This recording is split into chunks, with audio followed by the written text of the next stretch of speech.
Now this is a 3G phone. It uses Sprint's 3G network. So we'll go to the web browser here. Now you can also use the phone in landscape mode, except for in the home screen. It doesn't go to landscape mode. But if you're web browsing or using any other apps, you can use it in landscape mode. Along with the physical keyboard, you also have a virtual keyboard if you want to use that for some reason. And then you can use that in landscape mode. But while we're in the web browser here, we'll stop this from loading. And we'll go to phonedog.com. So like I was saying, it is a 3G phone, uses Sprint's 3G network. And we're gonna load up phonedog.com here and kind of show you what the speeds are like, and then I'm gonna show you the speed test results that I got and show you the actual numbers, because it's the experience of web browsing with the phone is different from what you'd expect if you were to just look at the numbers, which you'll see in a minute. So we'll wait for this to load up, and it does kind of take a little bit longer. It also supports Wi-Fi, but I'm just on Sprint's 3G network right now. But you can see it loading up here, and it does ship with Android 2.2, so you have full flash support where you want it, or you can set it to be just on demand whenever you want to actually load a flash plugin. And I'll also show you the pinch to zoom once the page finishes loading here. It has a 600 megahertz processor, so we'll see how that responds to pinch to zoom. Okay, so we have phonedog.com loaded up here, and you can see the flash content on the side. And like I said, it has a 600 megahertz processor, but as you can see, it's pretty smooth, kind of choppy a little bit, but then the pinch to zoom is actually a lot smoother than I thought it would be. I mean, just considering the numbers, I was going to give it the benefit of the doubt if it was just a little bit choppy and laggy, but actually it's pretty smooth in zooming in and out. So it seems to do a pretty good job loading, and then we can zoom in and check out Evan's article about a dual-core iPhone 4S, and I'll load that. So, but pinch to zoom was pretty good. Now, we'll go over to the speed test app, and I'll show you the actual numbers, and then we'll also take a look at the quadrant standard results for the processor. But first, the 3G speed. So in actual real-world testing, when I was doing web browsing, I didn't notice that the 3G speeds were that bad. They were a little slower than what I expected, a little slower than what they should be, but they seemed pretty normal, and it kind of varied depending on where I was at. But then when I actually did the test, and I saw the results, and you can see I've done quite a few tests here.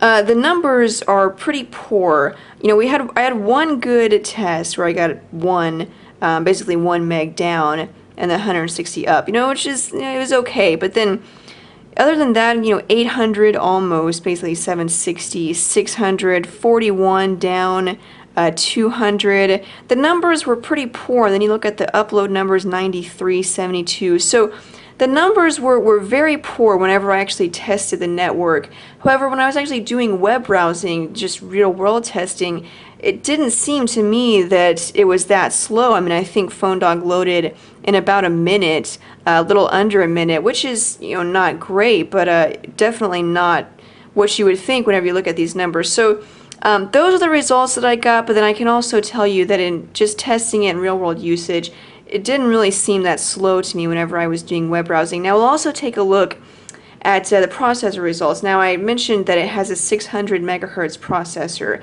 so you can kind of expect some slowness, maybe some lagginess here.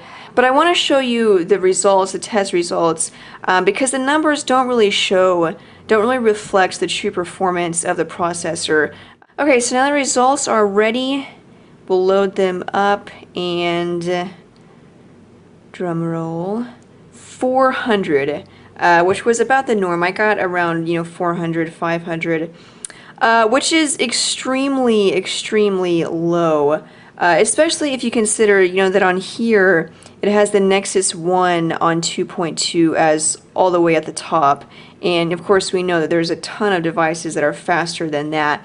But even just not considering where it is in the chart, just the score itself, 400. It was extremely low. And if you were to see that number, you would think that the phone was just really slow and laggy, probably couldn't handle more than one application at a time, because that score is just terrible. But honestly, the performance of the device was great. I could have, multiple apps open, and it wasn't really a problem. Loading up maps loads it relatively quickly. It may be helpful to download maybe a task manager to kind of manage the apps that you have open, but honestly, multitasking was fine. There wasn't a whole lot of lag. I could be streaming music and then continue to have other applications open and not a lot of lag. There were times when it suffered from some, but don't let that be one of your concerns. I was definitely impressed with the performance of the processor. Now on the back here, we talked about the camera. But let me take off the battery cover and I'll show you the battery along with the micro SD card slot. The micro SD card slot is underneath the battery cover, but it's not underneath the battery, so you don't have to take out the battery, which is nice. I don't know why they didn't just add a little door here, but whatever. But it ships with a 2 GB card, and then it supports up to 32 gigabytes. So that's nice. It seems becoming the norm. These mid-range phones shipping with a card, which is nice because it wasn't always like that. But here's the battery. It's a 1600 milliamp hour battery, which is actually pretty good, especially for a mid-range smartphone that doesn't have a whole lot going on. Not a large display, not a high resolution display. So 1600 milliamp hour battery is pretty good. And in testing, these are the numbers I got. On standby, the battery lasted about 1 day and 9 hours. So that's about a day and a half. Or if you do 12-hour days, then you're probably going to get through a full day. But that's on standby. With use and normal use with some heavy use here and there, it lasted about 21 hours. So that you'll definitely get a full day of use. You'll probably have to charge it every night, but definitely get a full day of use. So battery performance was decent. Now, obviously, it would be nice to be able to get through more than 1 day, but for an Android device, getting through a full day with normal use and some heavy use, that's good. So battery life was pretty good. So that is pretty much it, guys. It's the Samsung Replenish from Sprint, and overall it's a great phone. It's a great mid-range phone, but also I think the form factor, and it looks very business, very professional. If you are that kind of user, that type of user, but you can't afford some high-end device, or maybe you want to change and change from a BlackBerry, maybe go for something new, I think this device would be perfect. Now, obviously there are better devices out there, but in this category, in the mid-range device category, this is definitely a good one. And on Sprint, it's probably the best mid-range phone with a physical keyboard, unless you want to count the Evo Shift in that category, but definitely a solid phone. So that's it. Thanks guys for watching. If you have any other questions about the Replenish or any other phone that I've done a review on, you can follow me on Twitter. My screen name is It's My Job to Know. You can ask me a question and I'll try my best to answer it when I can.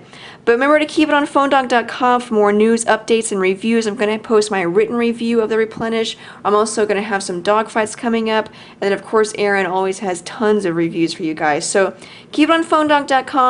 But thanks, guys, for watching the review of the Replenish. I'm Sydney from phonedog.com, and I'll see you guys later.